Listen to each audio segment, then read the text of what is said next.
You're listening to the Options Insider Radio Network, the home of the Options Podcast. For more quality options programs, visit theoptionsinsider.com or search for Options Insider Radio Network in your podcast provider of choice. Listeners can also access all of our programming through our mobile app available in the iTunes and Google Play stores. Select programs are also available via live stream at mixlr.com/options-insider. That's mixlr.com/options-insider. Don't forget to follow along with your favorite programs and submit your own questions for the hosts at twitter.com/options, stocktwits.com/options, facebook.com/theoptionsinsider, or via questions at theoptionsinsider.com.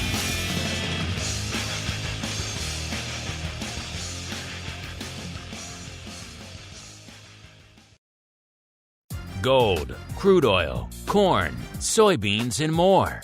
With so many tradable products, the futures options market can be an intimidating place. How can you possibly keep track of the latest trading developments across so many different products? Don't worry, we've got you covered. Welcome to This Week in Futures Options, the program designed to help active futures options traders stay on top of this ever-changing marketplace. Each week, we'll break down the top trades, hot products, volatility explosions, and much more.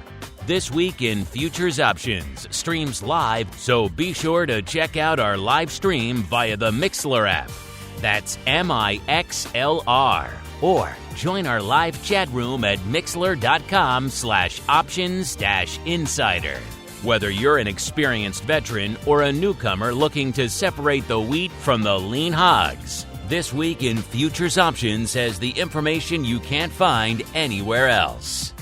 This Week in Futures Options is brought to you by CME Group, the world's leading and most diverse futures and options exchange. For more information and educational resources about futures options at CME Group, visit cmegroup.com/options. This Week in Futures Options is also brought to you by FTSE Russell, a leading global provider of benchmarks, analytics, and data solutions. For more information, please visit ftserussell.com, cboe.com, and cmegroup.com. And now, get ready to break down the latest futures options trading activity. It's time for This Week in Futures Options.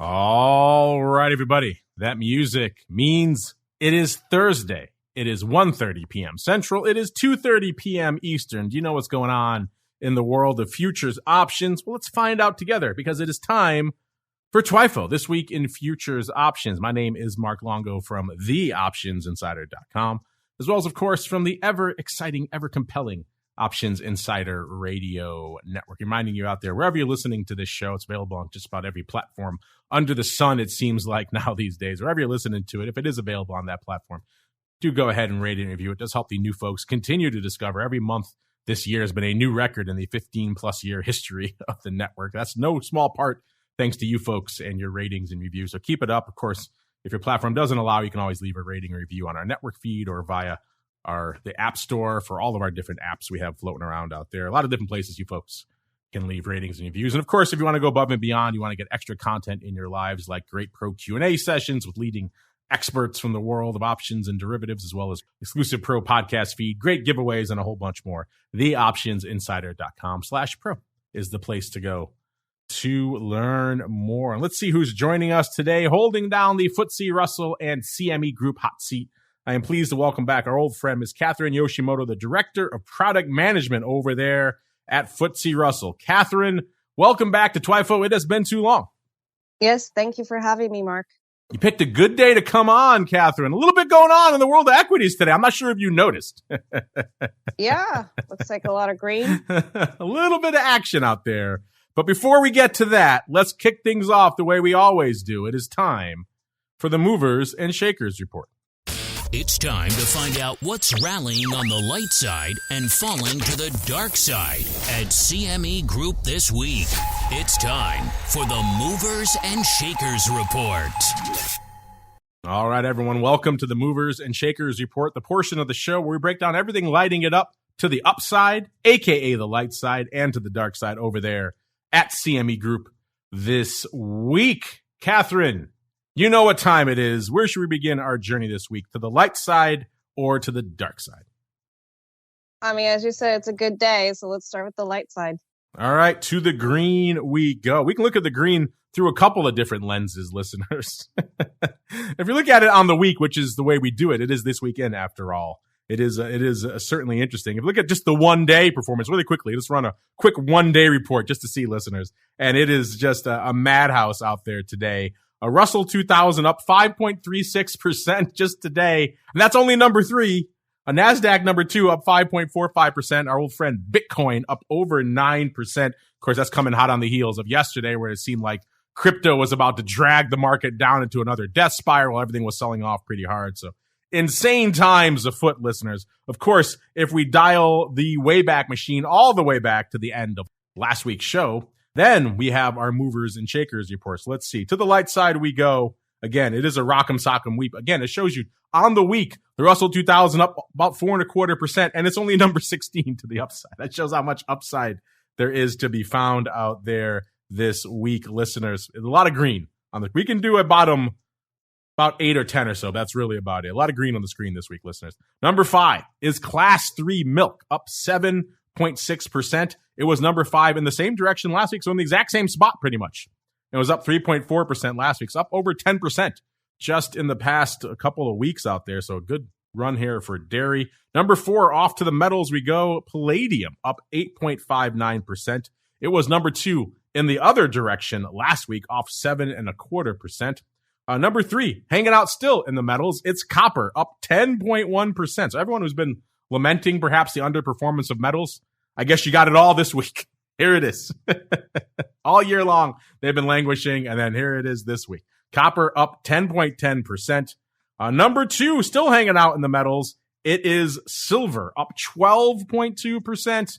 And then number 1, not gold. No, it's another shiny metal. It is platinum, up 13.67%. It was number 4 in the other direction last week, off 4.17%. So a lot of action out there on the metals front this week. And now to the dark side we go. Number 5, off to the ags. It is corn, off nearly 3%, 2.98% to be precise. Number 4, we have, again, staying in the ags, good old Chicago wheat, off 3.81%. Number 3, we have heating oil, so off to energy, listeners, off 4.87%. Number 2, it's RBOB, again, hanging out in the energy, off 7.15%. And number 1, I just talked about it, it's Bitcoin. Net on the week, listeners, it's off nearly 16%. Of course, again, you fast forward to today, it's up about 9%. So been a topsy-turvy week for Bitcoin, and it's certainly been a topsy-turvy week for equities. So let's start there. It's time to explore the volatility swings, skew changes, and hot options trades in your favorite indices. It's time to talk equities. All right, listeners, it is time to dive deep into equities. I can't imagine a better day to be talking about equities right now. They are literally on fire today. If there were circuit breakers to the upside, you might be triggering them. A NASDAQ up about 6.25%. The small caps up, like I said, about 5.6% just today. We have the E-mini up nearly 4.7%. The Dow, the laggard, only up 3.2%.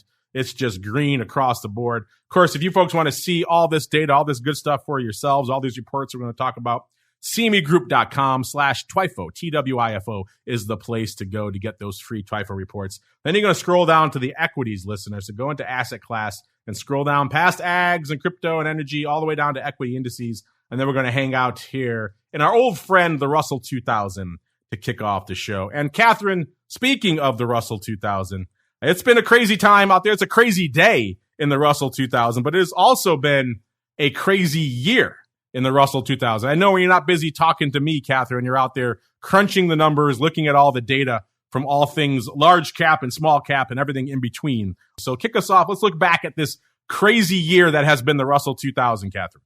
Yeah, absolutely. It's been a really volatile year. The ups and downs, lots of swings. Year to date, if you look at the Russell 1000 versus the 2000. Value's done well. The 2000's made a bit of a comeback in the past quarter. So, it's been, there has been no safe haven, but at the same time, it's anybody's guess who's the winner of the day. So, as you say, it's been a really volatile market, but energy's been a top industry performer year to date, followed by consumer staples, utilities, healthcare. Yeah, a lot to unpack in there. I know, Catherine, you guys just put out a great report on all things small caps. If they want to check this out for themselves, maybe follow along as we're talking on the show, where should they go to sink their teeth into this report for themselves, Catherine? Yeah, there are actually a couple reports that FTSE Russell puts out. One is the Russell 2000 Index quarterly chart book, and the other is the Russell US Indexes Spotlight report. So this one comes out of our global investment research team. And so they spotlight the performance of U.S. equity indices. So I encourage you to check it out on FTSERussell.com. In addition, we do publish blogs regularly. So I just published a blog last month about small caps in October. And then our research team also followed up with another blog talking about small caps and their performance this year. Yeah, a lot to sink our teeth into. I'm looking at some of the takeaways from this report now. The playoff between large caps and small caps is always fascinating for a lot of our listeners to see. And small caps stole the crown here. The big sell-off in Q3 really hit a lot of the mega caps you guys know and love. So small caps gaining ground on large caps out there over the course of Q3. As Catherine mentioned, a couple of sectors really seemed to be the favorites out there last quarter, including telecom, healthcare, which is interesting, and resource stocks. Of course, a lot of those have been knocked around and buoyed a lot by what's been going on over there on the energy and indeed on the metals front throughout the course of the year. And of course, small caps, they have a lot of exposure on those fronts. So that tends to help. Also interesting, Catherine, we've been getting a lot of questions from our listeners about maybe pivoting between growth and value as we're seeing all this whipsawing out there in the equity markets. What's your data telling you right now on the relative performance of growth versus value stocks right now? Yeah, absolutely. Growth and value remains relevant, even more perhaps in this volatile market environment. Market participants are looking for ways to target their exposures better. So growth and value indices give them a way to do that. Value has been leading growth for, about a year now. Year to date, certainly value is leading growth. So with interest rates where they are and inflation, even though, there might be some changing numbers, the value is probably here to continue to be of interest to market participants. Listen, you can see all those numbers for yourself. The Russell 1000, Russell 2000 Growth Index, and the Value Indexes, their various performances throughout the quarters, all here in this report. What caught my eye here as well, Catherine, maybe you can break this down for our listeners a little bit. You also have broken down in here the Russell 1000 and 2000 defensive and dynamic indexes. Give our listeners a little bit of insight into those. Sure. Thank you for asking about that. So defensive and dynamic indexes are a different type of style indices. They're the third dimension of style. So, the first dimension, you think of large, small. Second dimension, value growth, the traditional valuation based measures of style. And then this third dimension is defensive and dynamic. It's based on quality and volatility metrics for the defensive side versus the dynamic side. And it's shown lower volatility, in volatile market environments. So it has been gaining interest from clients as well in terms of a way to still capture the upside of the markets with a little bit less of the downside that the dynamic side might have. Interesting stuff. And we were talking about the sectors earlier. You guys also break down the entirety of the weightings for the Russell 1000 and 2000 for the sector. Any surprises coming to you as you're looking at the sector weightings at the end of the quarter there, Catherine? No, not really. The sector weightings don't change significantly quarter to quarter. That being said, you can, think about some of the tech stocks that have been hit hard, right? So, there's that's contributed to a little bit of the pullback, especially for Russell 1000 growth, for example. So, the sector weightings do reflect the way the indexes are constructed. They're really an outcome of the bottom up roll up of the securities and the indices.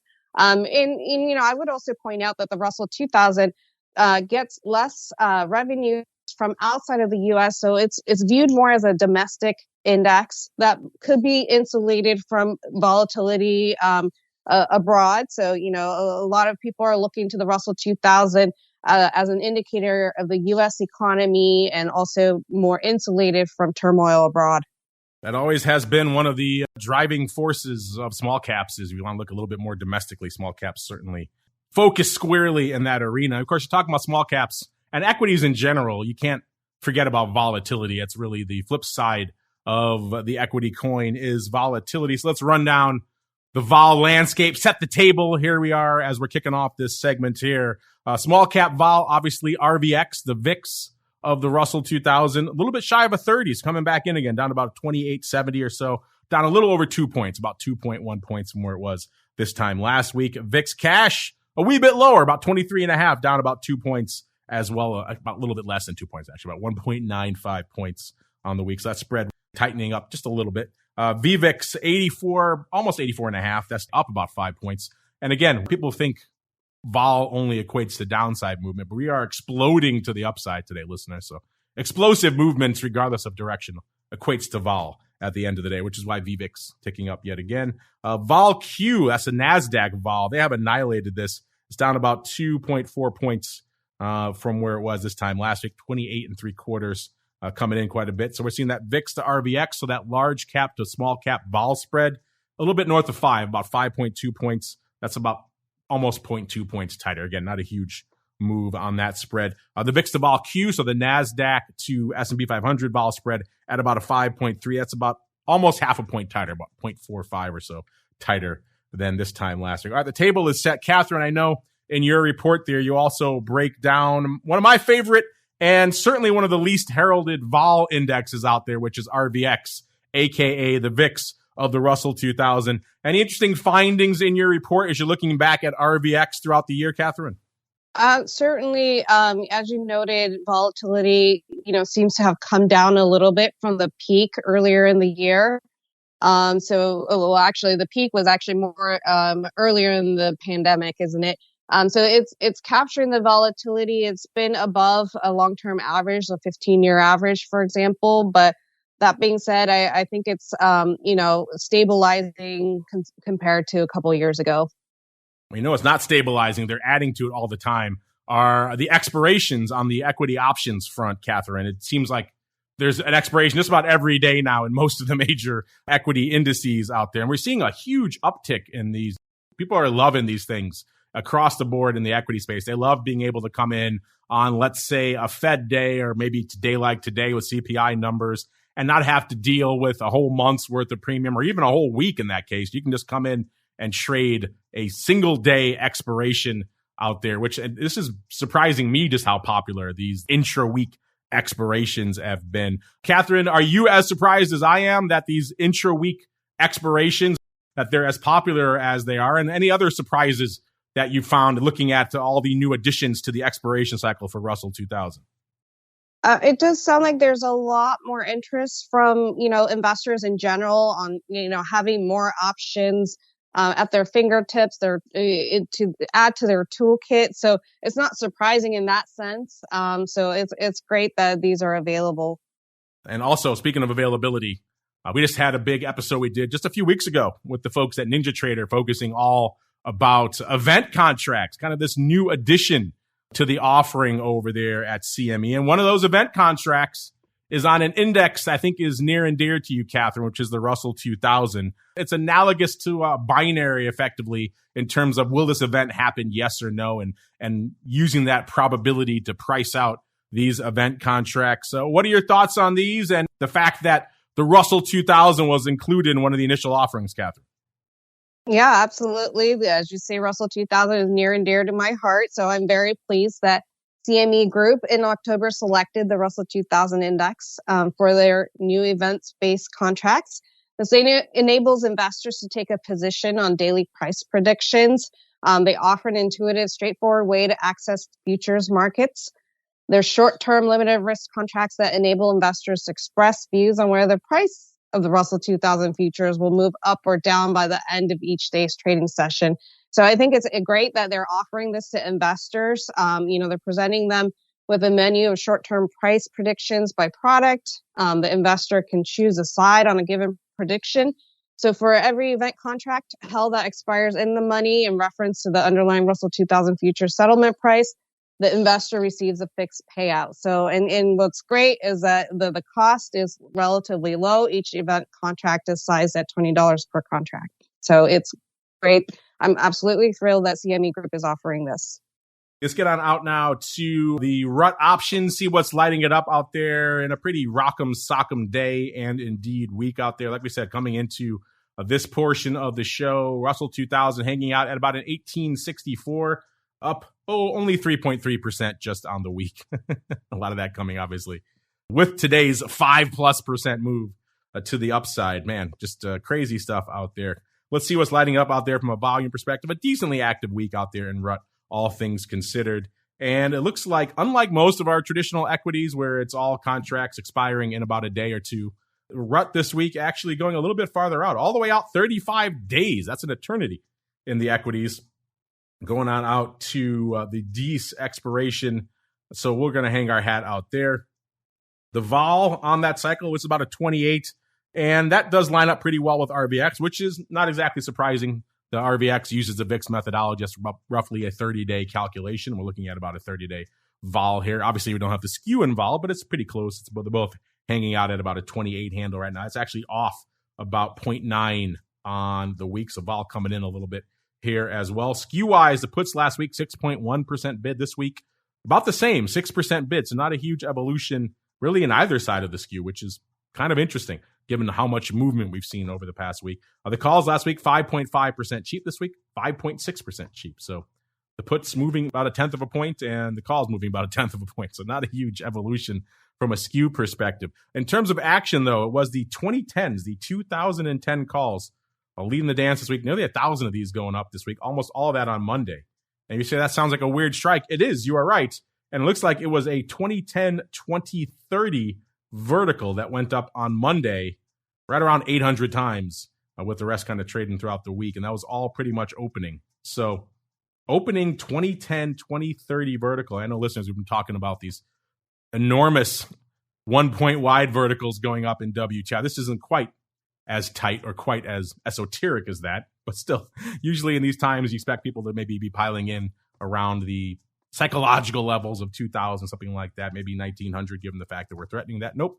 2010-2030 vertical leading the dance, going up nearly 1,000 times this week. That is the big trade out here. And not to be outdone, there were some puts trading as well. It was the 1740 puts also in December going up. Monday was the big day, which is interesting. Not a ton going up today. Maybe sometimes these things move so fast. Not a lot of puts at least going up out there today. It was the 1740 puts going up about 500 times and the 1720 puts going up about 400 some odd times. Again, a lot of that coming on Monday, which is interesting out there. Let's look really quickly to see if we see any other interesting and or aberrant prints going up out there. In terms of paper going out pretty much tomorrow, which is what we usually expect to see, it's the 1820 puts.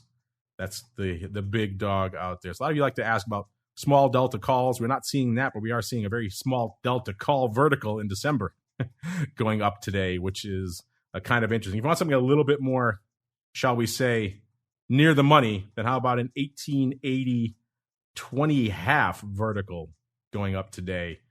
That's an interesting one.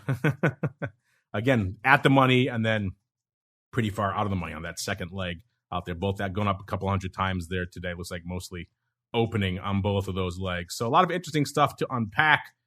Catherine, any of that come as a surprise to you out there in the world of small caps? And before we roll out of equities, any other hints or teases or maybe interesting nuggets that you and the team have unearthed over there at FTSE Russell you want to share with our audience? Catherine, have at it. I just wanted to add to, our discussion earlier about sectors and the industry composition. It might help market participants to also delve deeper into the breakdown. Like, for example, if you look at Russell 1000 healthcare, it's going to include a lot of the big pharmaceutical companies. Whereas if you look at the Russell 2000 healthcare, it's going to be more of the innovative, smaller a biotech company. So, it does help to further break down, the composition and look at what's making up these indices, Russell 1000 versus 2000, for example. That would help inform, your view into what the investments are offering at this time. So I just wanted to point that out. And again, these reports you pointed to have some of that information. And you can always find more information on FTSERussell.com. Check out our blogs, and we're going to, we'll publish timely topics such as this. There you go. Check them out. You know where to go. Talk about them every week on the show, FTSERussell.com and at FTSERussell, all one word, on Twitter, as we keep on rolling into our next sector, listeners. And it seems like there's a lot of metals lighting up the light side this week, so we have to head out there next. Werewolves beware. It's time to explore the options activity in silver, gold, and other shiny things. It's time to talk metals. All right, everyone, welcome to the wonderful world of metals. Head into that drop down, pop out of equities, listeners. And then we're going to go not quite to the bottom of the list, one notch above it, all the way out to metals. We're going to hang out in precious. We usually talk about gold, but a lot of you have been asking about silver, and it is our number 2 mover to the light side this week. So off to silver we go. It is starting to put up more impressive numbers, starting to see more movement out there as well. Not just today. Everything's moving today. But outside of today, we have been seeing silver popping up on our radar more the last couple of weeks. So off to silver we go. Coming into start of this segment, 21 3/4 is where silver is hanging out, up about exactly a point, or about 4 3/4% on the week. In terms of action, how much paper going up out here in the silver options this week? Closing in on 50,000 contracts. So a pretty active week. Usually you might see 20, 25,000 contracts. So that's a pretty decent clip for silver. Not quite gold numbers, but starting to catch up out there. And of that paper, pretty much exactly half, 50.1%. going up in the D's contract. This one has about 12 days to go, so a near-dated contract, but we can hang out there nonetheless. In terms of vol, what is the vol in silver right now? It's about a 32. It's off about 2.4, almost 2.5 points on the week. 32 is nothing to sneeze at from a precious metals vol perspective, so interesting. Also coming in a little bit, obviously a little bit more frothy than what we're seeing out there in gold of late. In terms of skew, last week the puts 0.2% cheap, so pretty much flat. This week, about 1.7% cheap. So puts getting a little cheaper out there. The calls in December, 4.5% bid last week, 4% bid this week. So calls staying about the same, slightly less bid here on the week. And in terms of action, like I said, we're at about a 21 3/4 right now. Looks like it was the 22 half calls leading the dance out there, doing nearly 5,000 contracts and nearly 10% of the paper going up in these 22 halves this week. And they were pretty active all week long. The big day was Wednesday, about 1,700 going up, slightly opening, 1,200 on Tuesday, slightly closing, and then back and forth kind of the rest of the week. Interesting. And then right behind it, we also have, let's see here, we also have about 22 calls. So 22 halves doing nearly 5,000, 22 calls doing nearly 3,000 contracts this week. The big day for those, also Tuesday. Looks like a 22 half, 22 vertical may have gone up. Some on paper taking it off because there's about 1,200 contracts going up there. Looks like there's 1,200 the 21 halves as well. So maybe someone closing out 1,200 each of the 21 half, 22s, and 22 halves all on Tuesday. So then maybe that accounts for a good chunk of the paper we're seeing out here this week, because the 22 even calls, that was a big day, was Tuesday. They only have done about 750 today, and that was also the big day for them of the 21 halves on Tuesday as well, 1,200 there as well. So pretty active call strip, looks like closing on a lot of that upside there in silver. Beyond that, there were some puts to be found. Actually, before we get there, they're also number 4 were the 23 calls. So if 22 halves, 22s, and 21 halves not optimistic enough for your blood, then the 23 calls, we're trading pretty actively this week. Also, not quite 1,200, 1,100 going up on Tuesday. So, and also closing. So it looks like someone was just unwinding a bit of a strip here to the upside in silver. And we have about 750 again going up today. So about 2,500 total of the 23 calls this week. And there were some puts, 1,500 of the 20 puts, again, also in December. The big day for those today, about 600 today. The rest kind of scattered throughout the week. Normally when we talk about gold, listeners, we look for some farther out shall we say, interesting upside paper. Ratio verticals, butterflies. Let's see if we can find anything like that here in silver. And the answer is kind of. We have out in March of next year, we have the 25 calls going up 1,300 times, pretty much all of that on Tuesday, about 1,162 of that on Tuesday. Also worth noting, it looks like we have the 22 and 3/4 and 30 calls going up 750 times on that same day on Tuesday. So it's not quite a fly. It's not quite 1-to-1, but it could be a ratio quasi-fly, I suppose you can call it out there. Either way, interesting paper. So silver keeping up the tradition of having some funky upside paper out here as well. You might ask about some of the other ones out there, listeners. They don't do a ton of paper on the precious side, but if we drop out of the precious and get into the base metals really quickly, copper has been known to do a contract or two, and it's up 10% this week. And copper, 34, almost 35,000 contracts on the tape this week. So copper becoming more of an options story over the years. When we first started this show, copper wasn't really anything to talk about. And what did happen out there was all solely driven by Chinese demand, and that was pretty much it. These days, we're seeing a little bit more interesting action out there in copper. Copper right now, about 3 3/4, listeners, up about 2.3% on the week. Of course, since Monday, you go back to last week's show, it's up a whopping 10.1%. And again, about 34, almost 35,000 contracts on the tape this week. About 40% of that going up in the D's contract, so we will hang out there. The at-the-money vol out there in the D's contract, about 31.60 actually, off about 1.2 points on the week. So similar from a vol perspective to what we're seeing out there in silver. Not even a point difference, really. And then skew-wise, the puts last week, 0.9% bid. This week, 2.8% bid, so the puts getting a little bit juicier. The calls last week, 2.6% bid. This week, 0.5% bid, so the calls coming in pretty dramatically.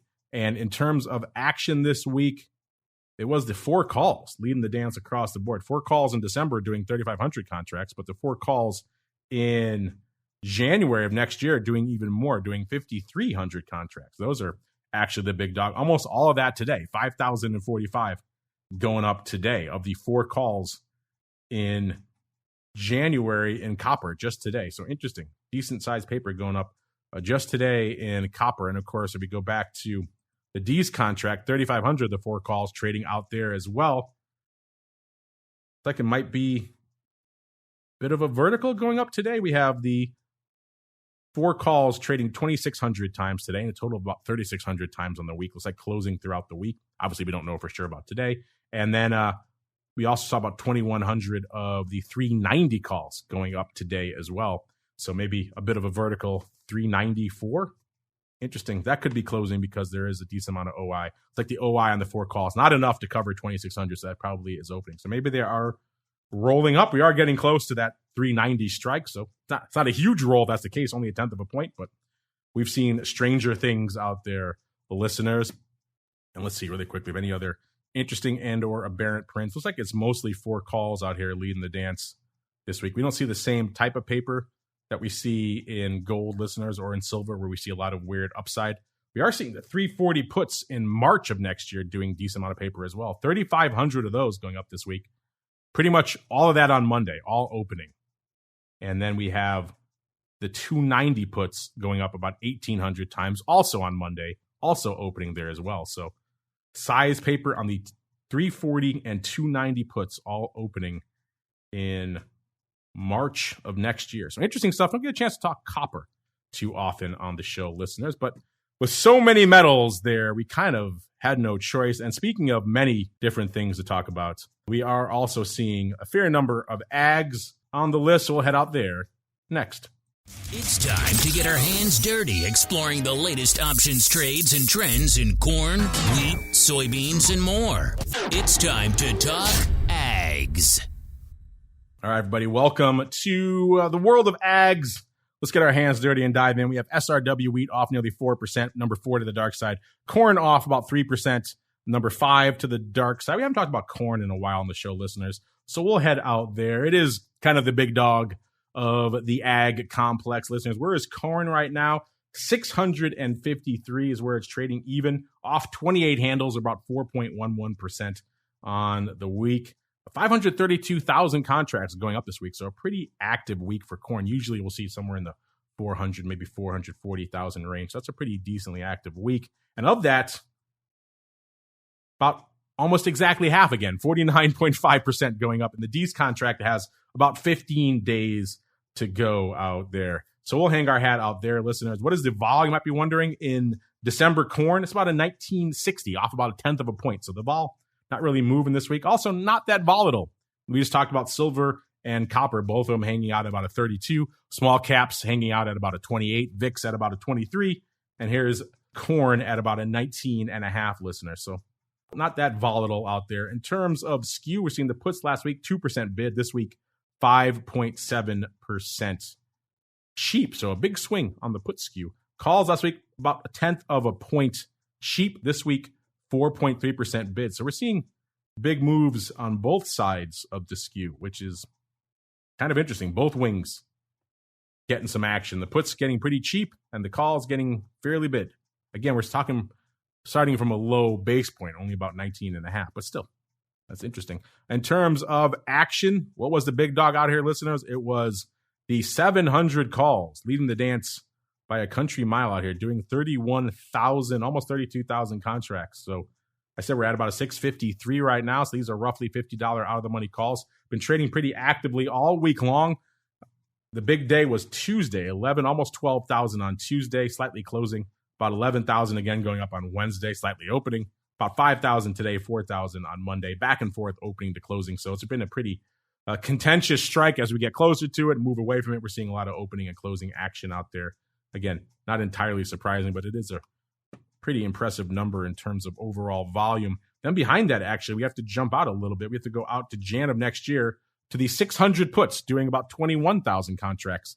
Most of that today, about 11,000 of that going up today, and then the rest kind of scattered throughout the week. About 5,000 on Wednesday, 4,000 on Tuesday, and less than 1,000 on Monday. Again, kind of scattered back and forth throughout the week, but there's only about 7,500 contracts open on this strike. So today's paper looks biased towards opening at the very least out there. So 600 puts doing about almost 21,000 contracts. Then we jump back here for number 3 to December again, and we have the 650 puts, so a little bit closer, pretty much at the money puts here, doing, again, 16,000 contracts. The big dog for those, Tuesday, about almost 7,000, 5,500 on Wednesday, 2,800 today, 1,300 on Monday. It looks like closing throughout the week, but there was a lot of OI on this strike. There was nearly 24,000 contracts open. So I guess there's a lot of OI to go. And as we got towards this strike, some folks maybe taking some of that off. That could also account for why we're seeing that put wing come in a bit this week. Folks are dumping out some of those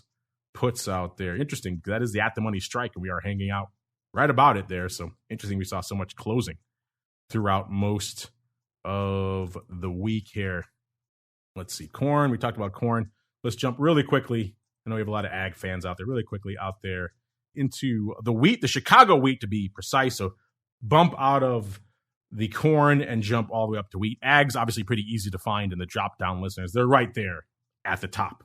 So pretty easy to find in an alpha order list. You'll see SRW wheat doing nearly 90,000 contracts. So a pretty active week for wheat out there as well. Where is Chicago wheat right now? 802 3/4 off 45 handles exactly, or about 5.31% on the week. And of that, nearly 90,000 contracts, 56%, again, going up in D's, has about 15 days to go. So we're going to hang out there, listeners.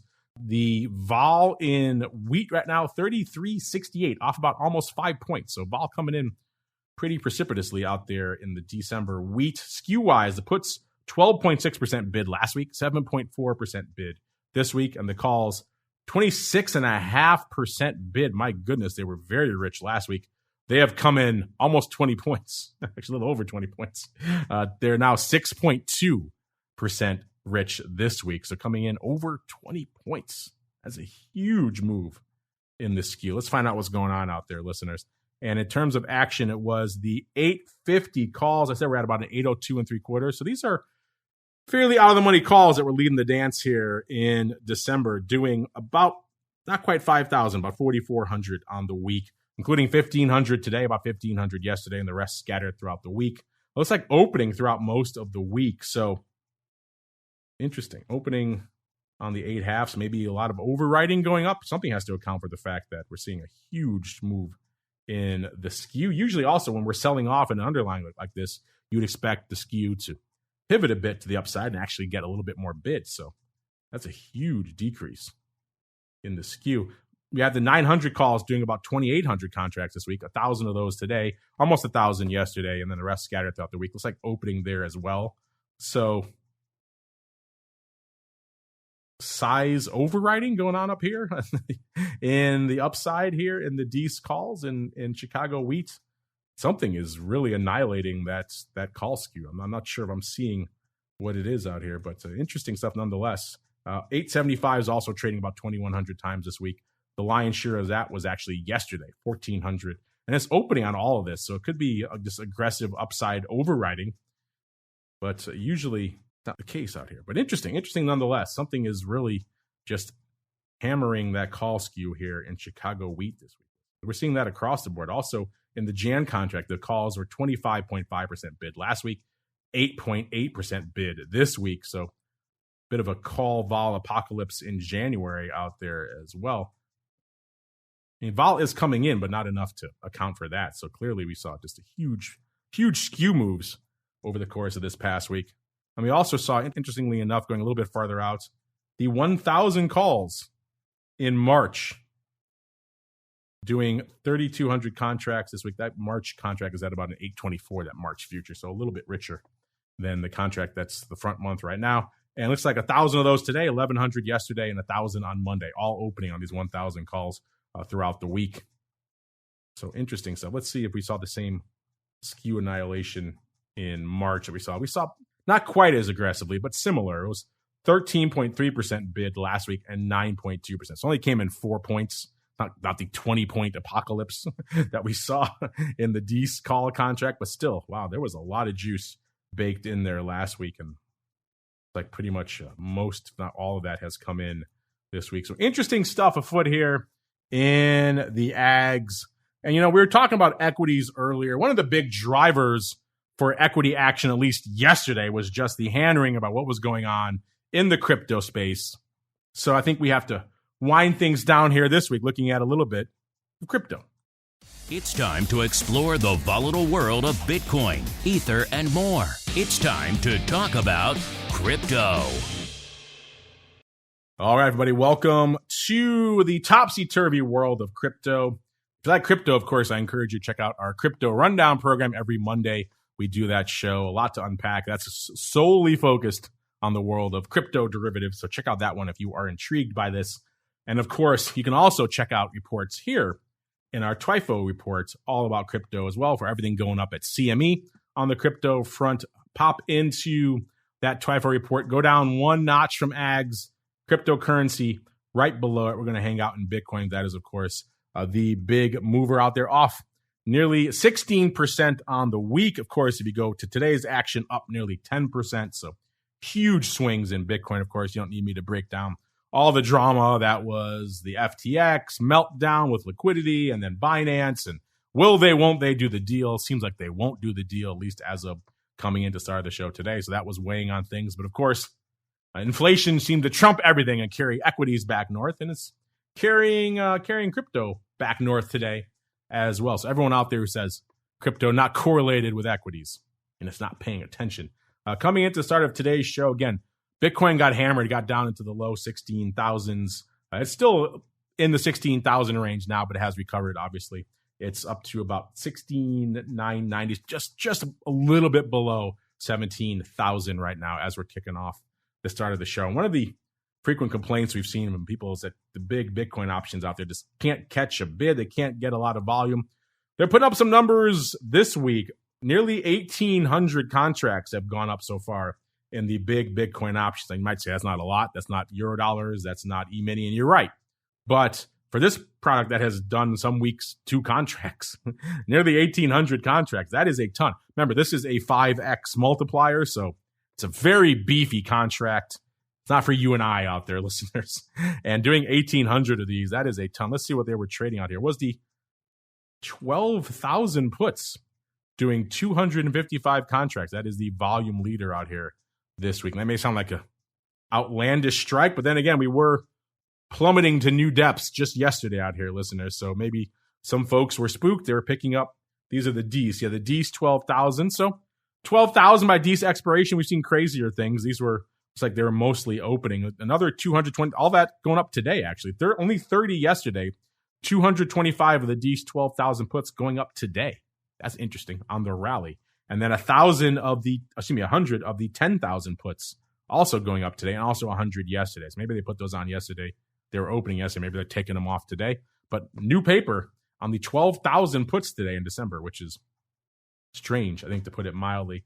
A lot of you have been also curious about what's going on the micro front. Let's see if the micro Bitcoin products are keeping up with the Joneses. And you know what? It's another weird week where we're seeing almost as much paper in the big 5X contracts as we are seeing in the micro. And that is just strange to me. This week, if anything, I think proved the benefits of some of the regulation and central clearing on some of these products.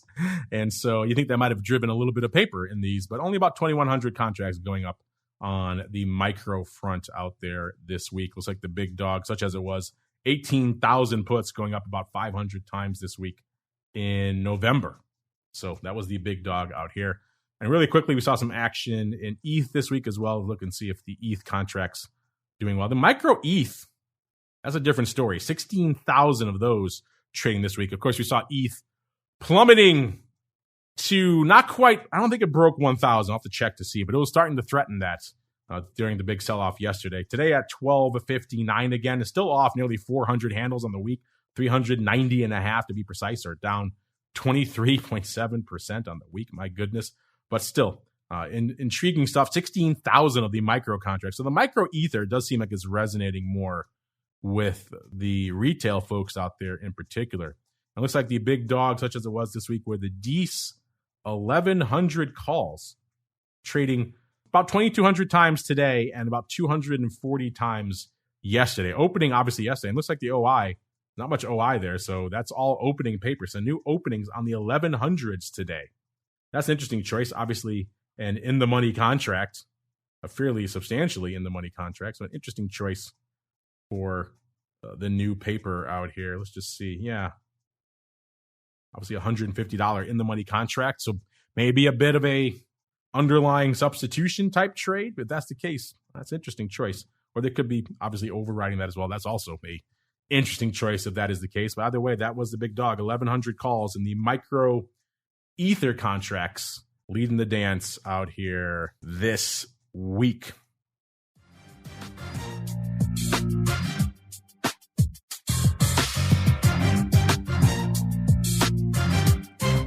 All right, and that music means we've come to the close of another epic journey through the world of futures options. We hit on a bunch of equities.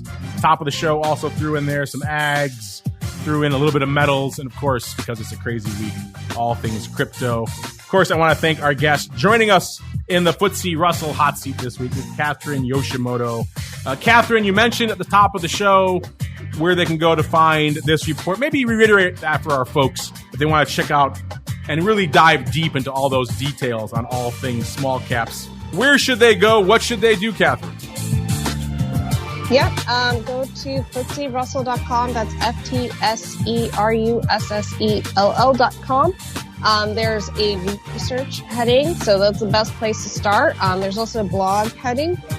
So that's where we post all these reports on a quarterly basis as well as timely blogs. So feel free to check out our website for more information on the Russell 1000 and 2000 indices. And Catherine, we'd like to leave our audience wanting more. So before we go, if there's anything interesting you or the team are working on, maybe some upcoming research projects or interesting trends or things that you're noticing, maybe you want to leave with our audience, now is the time, Catherine. The floor is yours.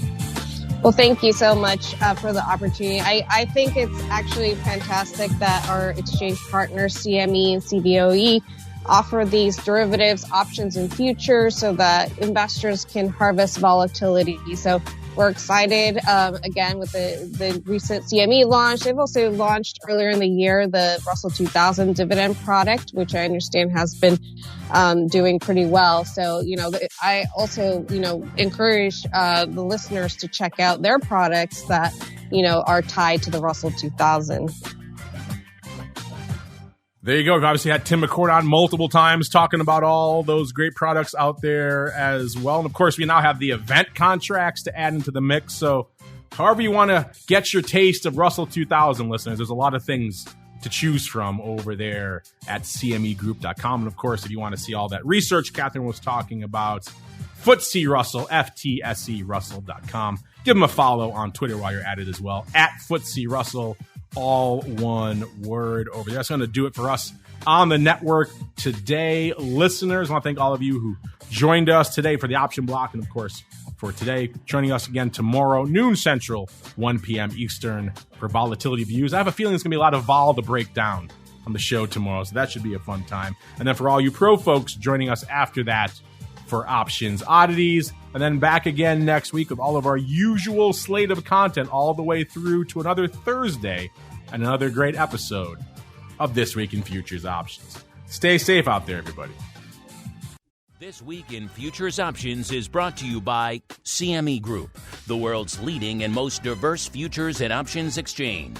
CME Group's markets help individuals and businesses around the world manage risks and seize opportunities. CME Group offers the deepest and most liquid options on futures across all asset classes, including interest rates, equity indexes, foreign exchange, energy, agriculture, and metals. For more information and educational resources about futures options at CME Group, visit cmegroup.com/options. This Week in Futures Options is also brought to you by FTSE Russell, a leading global provider of benchmarks, analytics, and data solutions. Investors in the U.S. and around the world are using FTSE Russell indexes to benchmark their investment performance and create investment funds, ETFs, structured products, and index-based derivatives. Many Options Insider Radio Network listeners will be familiar with the Russell 2000 Index. Russell 2000 futures and options are currently trading on the Chicago Board Options Exchange and CME Group. For more information, please visit FTSERussell.com, CBOE.com, and CMEGroup.com.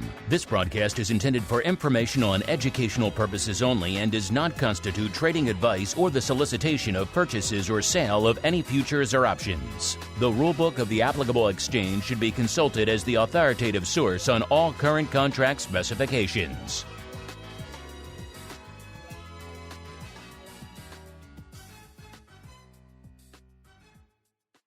You're listening to the Options Insider Radio Network, the home of the Options Podcast. For more quality options programs, visit theoptionsinsider.com or search for Options Insider Radio Network in your podcast provider of choice. Listeners can also access all of our programming through our mobile app available in the iTunes and Google Play stores. Select programs are also available via live stream at mixlr.com/options-insider. That's mixlr.com/options-insider. Don't forget to follow along with your favorite programs and submit your own questions for the hosts at twitter.com/options, stocktwits.com/options, facebook.com/theoptionsinsider, or via questions at theoptionsinsider.com.